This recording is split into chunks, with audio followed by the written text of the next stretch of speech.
अस्सलाम वालेकुम दोस्तों, आज मैं आपको इस वीडियो में बताऊंगा कि SP1 फॉल्ट क्या है और ये क्यों आता है। SP1 फॉल्ट तब आता है जब आपका इनपुट फेज़ लूज़ हो। अगर आपने सोलर पे चलाया हुआ है तो उनमें से एक फेज़ यानी कि एक तार में से करंट लूज़ हो सकता है, और अगर आपने वावडा पे लगाया है 3 फेज़ पे तो उसमें भी कहीं भी एक तार में से VFD की तरफ करंट नहीं जा रहा। और अगर आप सिंगल फेज़ पे यूज़ कर रहे हैं, सिंगल फेज़ वावड़ पे यूज़ कर रहे हैं, तो फिर हमें VFD की इनपुट प्रोटेक्शन को ख़त्म करना पड़ेगा।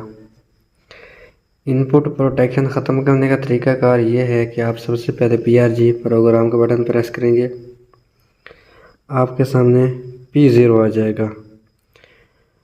आप सबसे पहले PB ग्रुप में चले जाएंगे, ऊपर और नीचे वाले तीर की मदद से।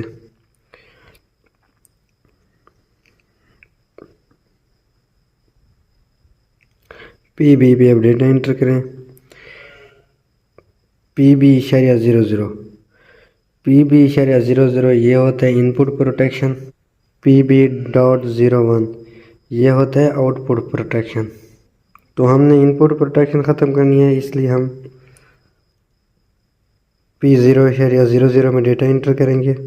इधर एक है, इसको हम जैसे ही 0 करके डेटा एंटर करेंगे तो हमारी इनपुट प्रोटेक्शन ख़त्म हो जाएगी। अब मैं इस VFD को वावडा पे यूज़ कर रहा हूँ, इसलिए मैं इसको 0 करके डेटा एंटर करूँगा, क्योंकि तभी मेरा SP1 फॉल्ट ख़त्म होगा, वैसे नहीं होगा। तो मैं इधर 0 करके डेटा एंटर कर देता हूँ। अब मैं प्रोग्राम की मदद से वापस आ जाता हूँ। अब मैं जैसे स्टॉप का बटन दबाऊँगा तो मेरा ये फॉल्ट SPO ख़त्म हो जाएगा। इसके बाद आ जाता है